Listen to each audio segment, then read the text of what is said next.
Welcome, everyone. Join us as we step into the mind of a woman struggling to find her way back to reality.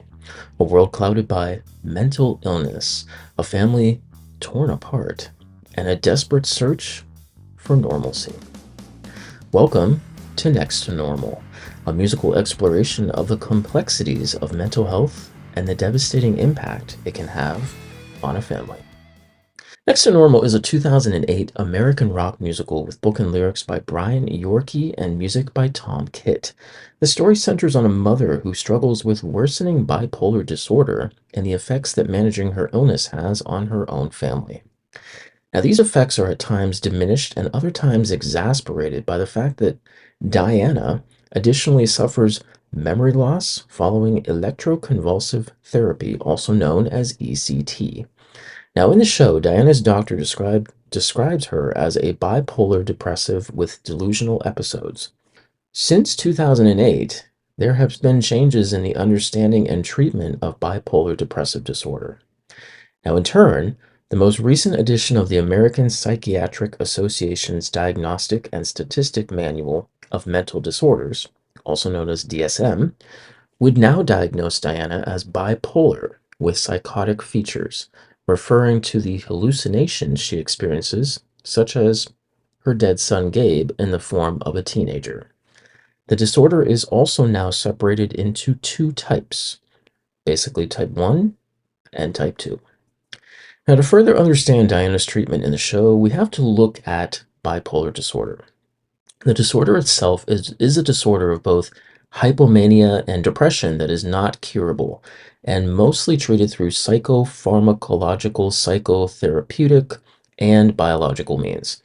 First are the psychopharmacological therapies, commonly known as, well, drug therapies, which involves the use of antipsychotic, anticonvulsant, and antidepressant medications that aim to stabilize the patient's mood.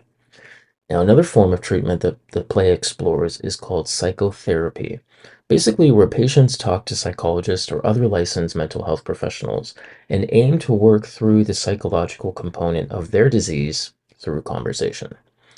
The third form addressed is electroconvulsive therapy, again, also known as ECT, in which seizures are basically induced by sending an electric current through the brain. Now, ECT is often viewed as a last resort option for depressed patients who are incredibly ill and extremely treatment resistant or whose symptoms include very serious suicidal or psychotic symptoms. Well, the musical began in 1998 as a 10-minute workshop sketch about a woman undergoing electroshock therapy and its impact on her family called Feeling Electric. Tom Kitt wrote a rock score for the short piece, which was highly critical of the medical treatment. Throughout the course of writing the musical, both turned to other projects, but actually kept returning to Feeling Electric, eventually expanding it to a full length musical. Now, in 2005, the musical was workshopped at Village Theater, a major regional theater located in the Seattle metropolitan area. The cast starred actress, singer, and dancer Amy Spanger, and Theater World Award-winning actor who is best known for portraying the half-bat, half-human boy in Bat Boy the Musical, Mr. Devon May. By September of that year, the musical debuted at the New York Musical Theater Festival, again starring Amy Spanger, Tony-winning actress, singer, and dancer Annalee Ashford, and former star of Broadway's Rent, Anthony Rapp. The production then attracted the attention of theater and film producer David Stone and was further workshopped in 2006 and 2007 at the Second Stage Theater, which is a nonprofit theater company for American writers both on and off Broadway.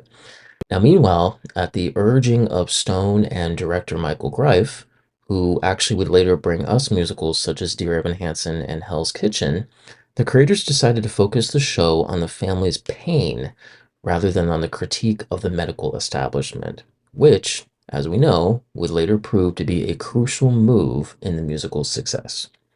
Well, with the green light given on the musical story, Next to Normal's next leg of its journey would take it to Off-Broadway's Second Stage Theater in January of 2008, this time with Anthony Rapp moving from the stage to assistant director, which starred the incomparable Alice Ripley, Five-time Tony nominee Brian D.R.C. James, Tony-winning actor and singer Aaron Tveit, Tony-nominated actress Jennifer Damiano, stage and film actor Adam Chandler Barat, and stage, film, and television actor Asa Summers. Now, the critics found the show at first internally confusing, so the team decided to make major changes in both the book and the score, including eliminating the original title song, Feeling Electric. They then concentrated the story entirely on the emotions of Diana and her family as they confront the bitter truths. So, in November 2008, a light began to show in the darkness as the rewritten show was given a second chance. This time, though, as a regional theater production at the Arena Stage in Virginia. Now, the cast stayed the same, except for Tony nominated actor J. Robert Spencer taking over the role of Diana's husband, Dan, as well as a musical theater actor and later becoming artistic director of Balagan Theater in Seattle, Mr. Lewis Hobson, assuming the role of both Dr. Madden and Dr. Fine. This production received rave reviews, with critics noticing that comic songs and glitzy production numbers had been replaced by songs that complemented the emotional content of the book. This meant Next to Normal was on its way to becoming Next to Great. In April 2009, Next to Normal opened at the Booth Theater on Broadway, running for 733 performances, starring the entire cast from the off-Broadway production. Reviews were extremely favorable. Ben Brantley of the New York Times wrote that the Broadway production is a brave, breathtaking musical. It's something much more than a feel-good musical. It's a feel-everything musical. And at the end of its run, Next to Normal grossed over $31 million, the most out of all the shows that have ever run at the Booth Theater. Now, in August of 2023, Next to Normal officially received its London premiere, opening at Off West End's Donmar Warehouse almost 15 years after it first premiered in New York. By June of 2024, the production would transfer to Wyndham's Theatre in the West End, starring Canadian actress, singer, and former star of Disney's Frozen on Broadway, Casey Levi, Olivier Award-winning actor Jamie Parker, Olivier Award nominee Jack Wolf, and Olivier Award-winning actress Eleanor Worthington Cox. The production actually has been officially filmed live on stage, also for a future release. And so our journey through the heart of Next to Normal comes to a close.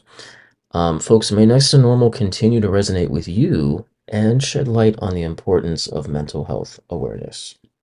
Now, if you or a loved one are having thoughts of suicide, or you just want to talk to someone, there's actually three important ways that you can actually reach out.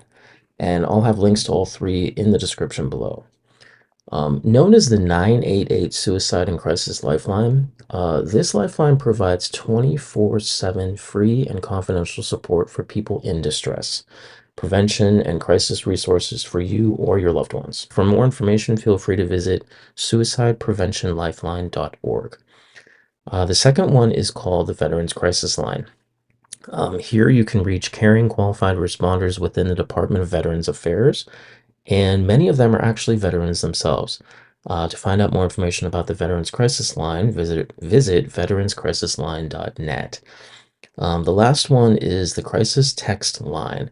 Now, if you or a loved one are experiencing a stressful moment or you just need someone to listen, all you have to do is actually text the word TALK, TALK, to 741-741 to text with a trained crisis counselor.